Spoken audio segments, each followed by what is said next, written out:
Hallo meine Lieben, ich habe eine Frage bekommen zum Thema Sublimation, die ich heute beantworten wollte. Und zwar geht es darum, wie sieht denn Sublimation auf Glas aus? Und da will ich auch euch ein bisschen was dazu sagen, was ihr beachten müsst und wie das am besten funktioniert. Und dann habe ich auch noch einen anderen Rohling, nämlich ein Mason Jar. Und das wollte ich euch heute auch noch zeigen. Mehr dazu seht ihr gleich nach dem Intro.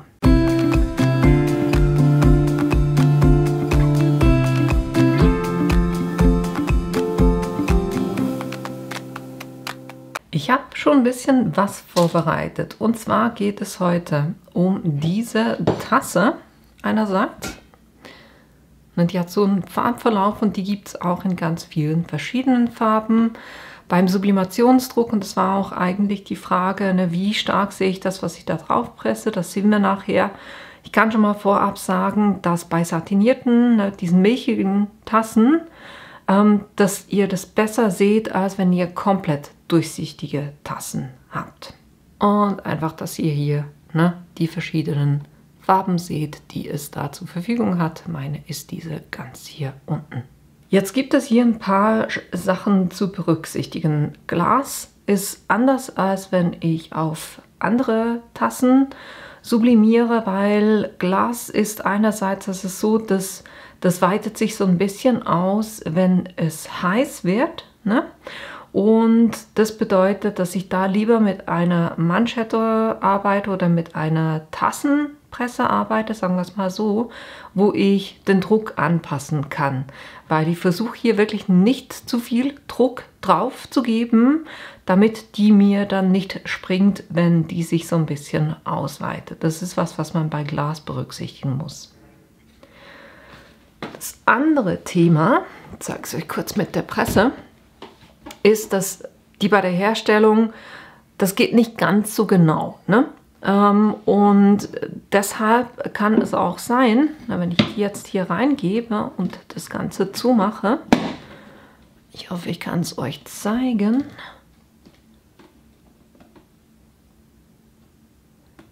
Ich weiß nicht, ob ihr es wirklich seht, aber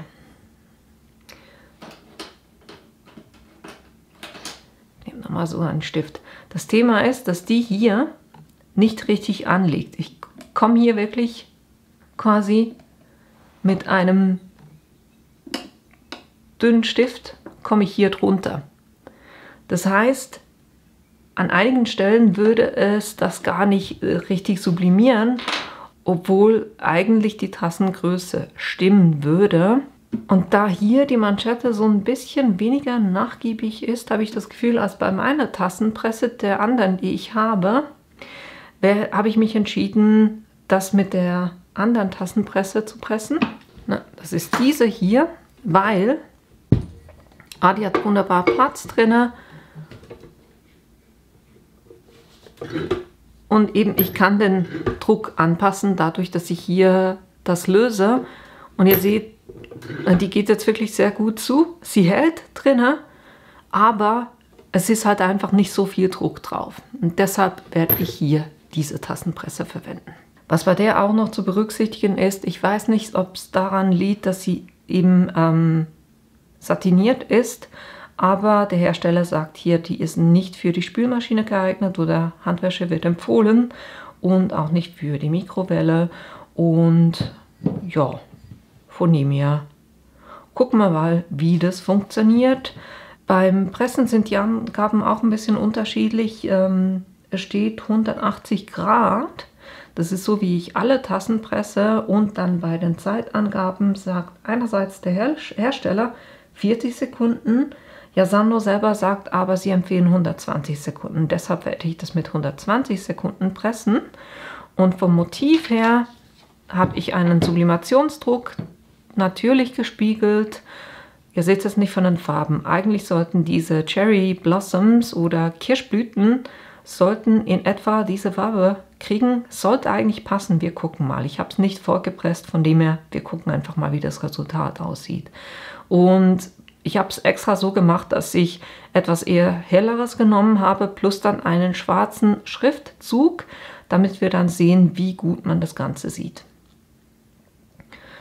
Vom Motiv her, die Blüten sind von freepik.com. Da habe ich einfach eingegeben Wasserfarben, also Watercolor Flowers und dann Cherry Blossom. Ich schreibe es euch oben rein. Vom Schriftzug her habe ich das Smile, das ist Hello Masha. Und unten habe ich American Typewriter.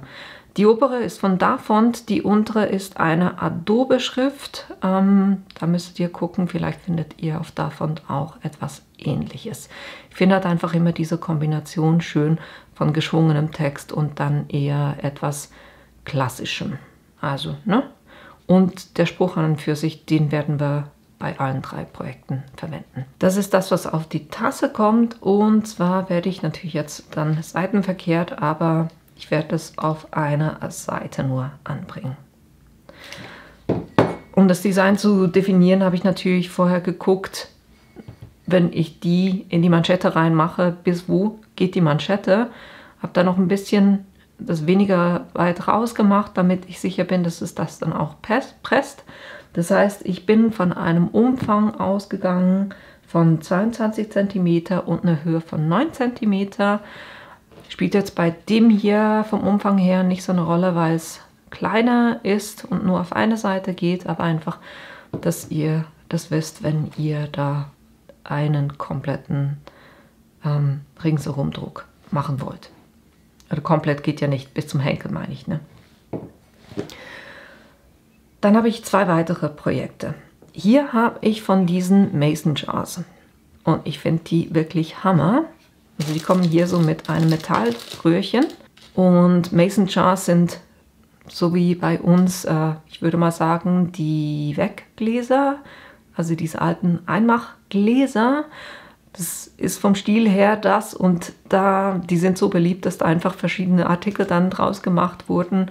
Und hier haben wir eben so einen Becher mit einer Doppelwand. Das heißt, der Vorteil, wenn was drin ist, was kühl ist, bleibt es länger kühl. Wenn was drin ist, was warm ist, bleibt es länger warm, ne?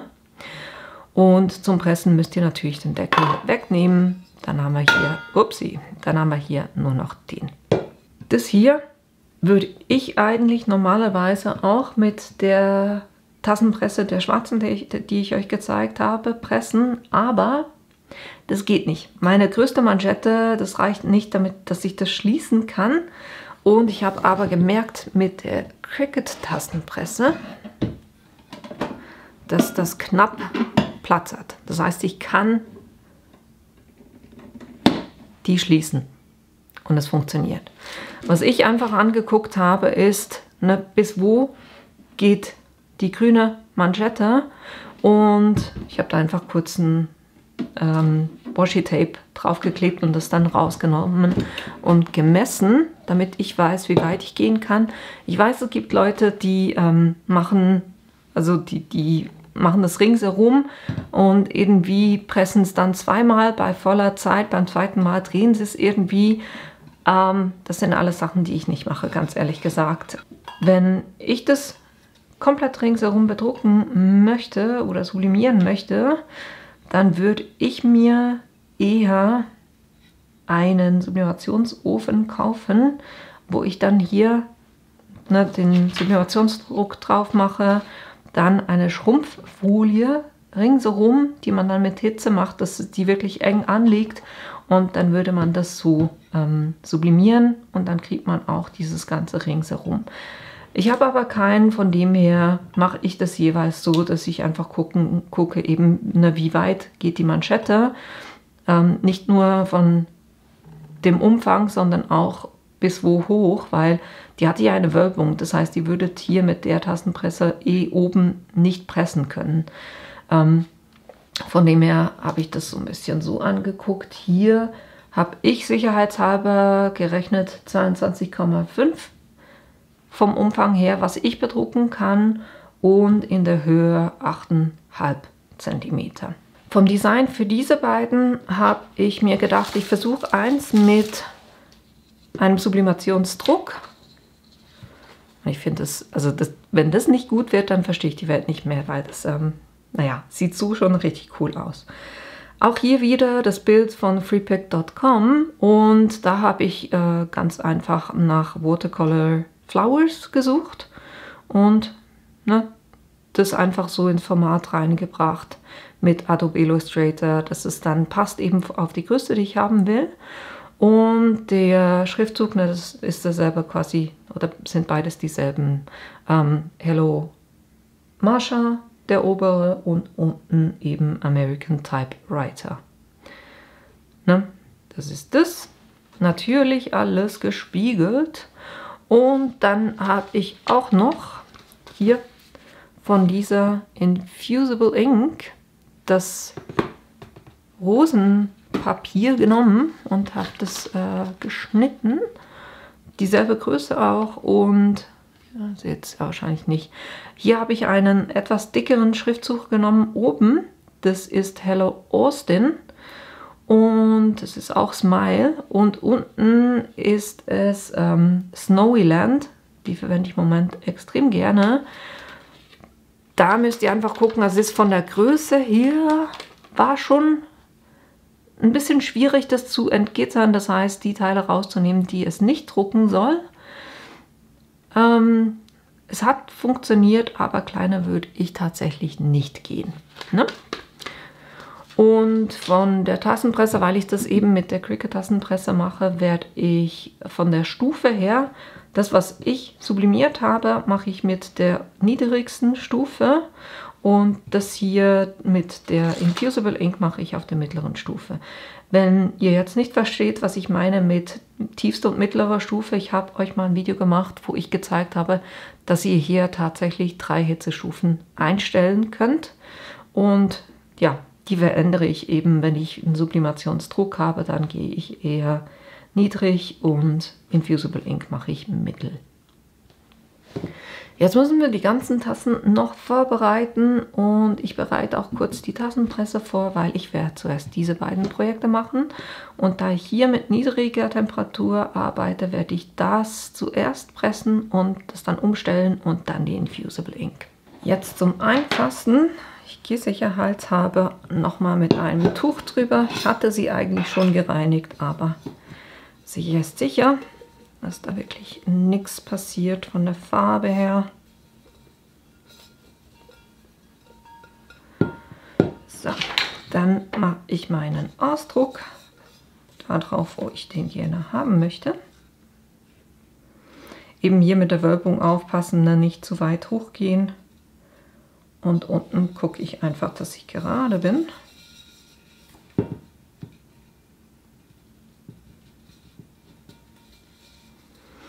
Dann mache ich das auf einer Seite fest.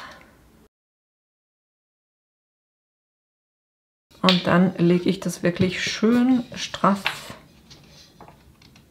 hier drauf.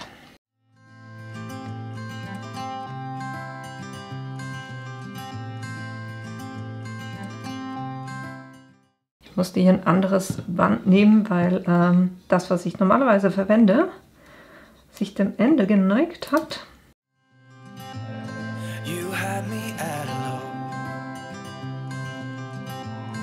Where you go is where I go. I don't need nobody else. I got you, and you got me too. You can ride out the blue. So, das sollte halten. Und dann kommt noch ein Stück Backtrennpapier ringsherum. Weil falls da irgendwas ausläuft, will ich nicht, dass das auf meine Manschette drauf kommt.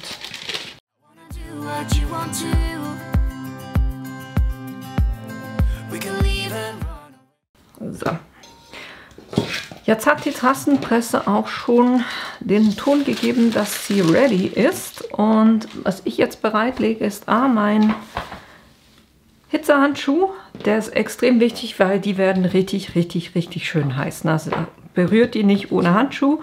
Und dann habe ich hier auch so ein hitzeresistentes Pad, wo ich die dann draufstellen kann zum Abkühlen.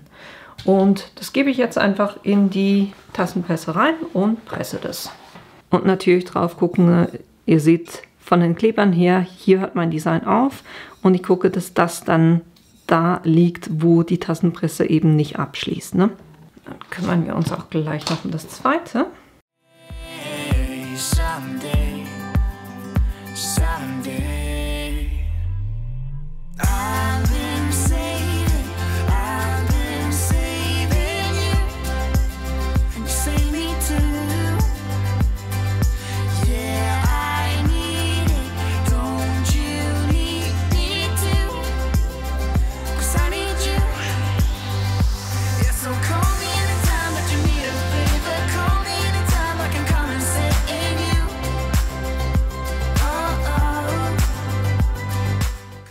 Hier gebe ich nicht ganz so viel Kleber drauf, weil die Folie, also hinter der Folie liegt ja auch schon so ein bisschen Kleber.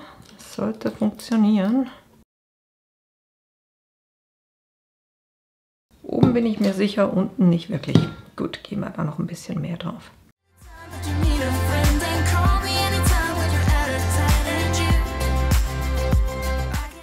Ich gebe da ganz ehrlich gesagt lieber zu viel Kleber als zu wenig drauf. So, dann auch hier nehme ich ein Backtrennpapier. Ich weiß, man müsste das nicht zwingend, weil es eben schon diese Folie ringsherum hat. Ich gehe da lieber auf sicher und mache trotzdem eins ringsherum. So, die erste ist auch schon fertig, die konnte ich schon rausnehmen und ich habe die Tassenpresse auch schon umgestellt. Das heißt jetzt auf die zweithöchste Hitzestufe oder auf die zweite Hitzestufe. Ich versuche da gerade noch mein Reststück zu verwenden an Kleber, den ich auch noch habe von Cricut. Und die halten echt auch wirklich lange. Ja, und ich finde die wirklich super zum Arbeiten, vor allem weil ich die eben schön auf so einen Rollenhalter drauf geben kann. So, jetzt gucken wir mal.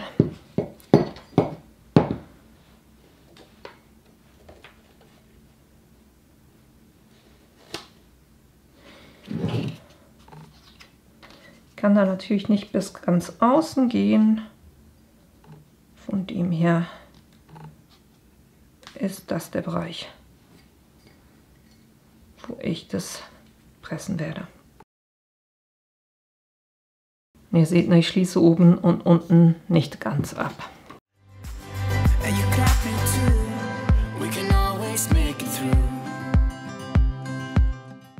Sagt die Tassenpresse auch schon, sie ist fertig. Das war die Karte, die kann ich jetzt auch reinstellen.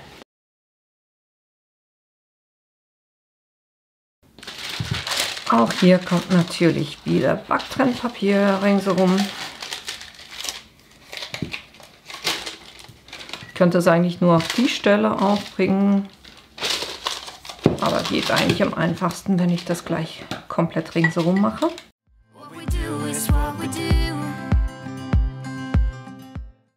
So, dann ist die auch schon vorbereitet und ich werde auch gleich die Tassenpresse aufheizen, damit ich das dann bei 180 Grad für 120 Sekunden, hatten sie gesagt, ne? 180 Grad, 120 Sekunden die pressen kann. So, jetzt sind alle gepresst. Die eine Tasse ist noch extrem heiß. Die kommt gerade frisch aus der Presse raus. Von dem her starte ich hier einfach mit der ersten, die ich gepresst habe. Die ist auch schon kühl. Und das war die, wo ich den Sublimationsdruck gemacht habe.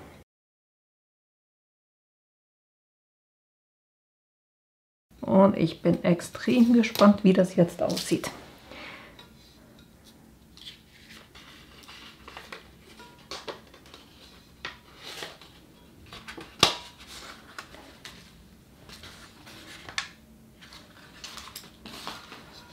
Gucken, ob ich die Ecken... Oh Gottchen, ist die schön. Ihr seht, es ist nicht ringsherum, finde ich aber wirklich nicht schlimm. Ich finde, das passt eigentlich, weil man hat sie eh in eine Richtung vor sich. Die Blumen, super, super schön. Hier mit diesen Wellen. Smile, schwarz, wunderbar geworden. Unten super, absolut kein Bleeding, nirgendwo. Und hier auch wieder die Blumen. Ist das schön oder ist das schön? Ich finde die so Hammer. Die bleibt bei mir, das kann ich schon mal verraten. So.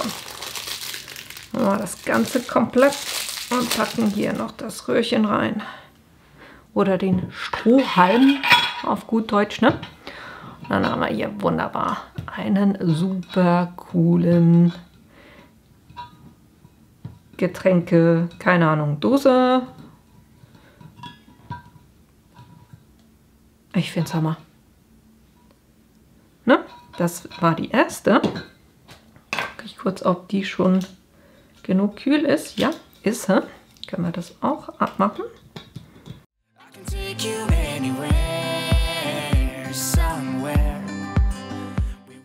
Und dann gucken wir, wie das aussieht. Nee, noch nicht. Moment, hab's gleich. So, jetzt.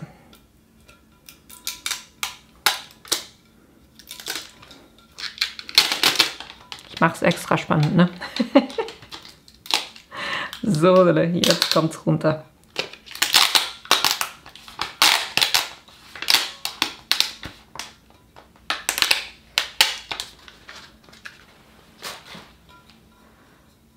Auch sehr cool, sehr frühlingshaft, ne? Wenn wir gucken, wie das auf der Verpackung aussieht.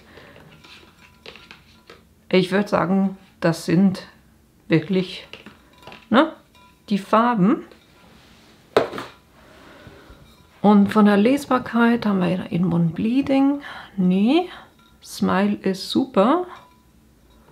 Und selbst unten dieses It's the beautiest thing you can wear. Das ist das Schönste. Lächle, das ist das Schönste, was du tragen kannst, ne? Und nie mehr. Würde ich sagen, das hat definitiv wunderbar funktioniert. Auch sehr cool.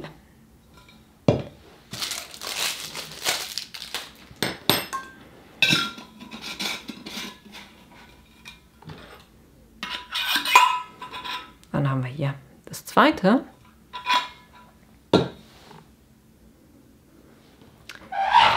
Die Tasse ist immer noch ein bisschen heiß, von dem her ziehe ich da lieber meinen Hitzehandschuh an.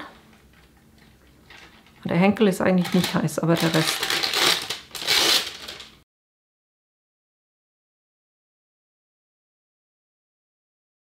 Bin extrem gespannt, weil es ist tatsächlich auch für mich die erste Glastaste, die ich sublimiert habe.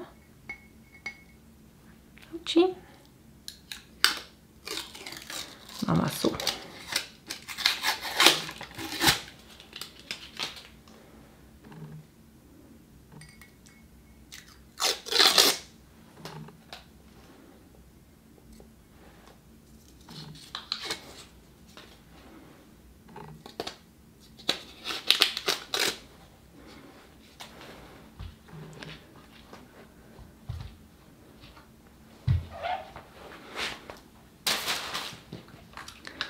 Ich zeige es euch jetzt so.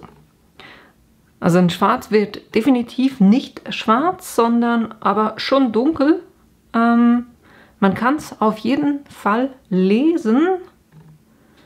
Blumen hat einfach dadurch, dass ich hier diesen Farbverlauf habe und die Blumen sehr hell waren, sieht man sie oben. Ne? Da sieht man sie wunderbar und unten verlaufen sie dann mit der Farbe. Passt aber eigentlich für mich. Jetzt machen wir jetzt, simulieren mal kurz, dass da ein Getränk drin wäre. Da kurz einfach ein weißes Papier rein. Ne?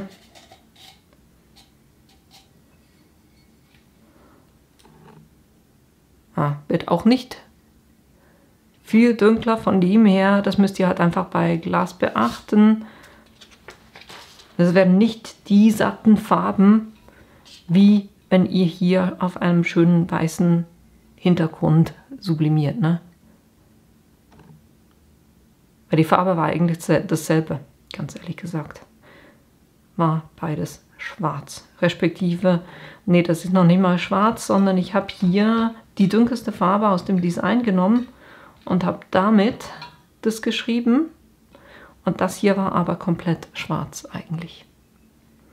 Na, da seht ihr, wie das Resultat wird. Also ich finde es schön, ne, versteht mich nicht falsch.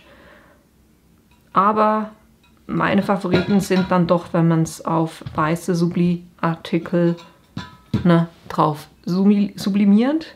Und ihr habt es vielleicht gemerkt, mein Liebling heute definitiv dieser hier. Die finde ich ist Hammer geworden. Aber ihr seht, ne, die Mason Jars, die gehen tatsächlich auch in der Cricut Tassenpresse. Funktioniert, ne?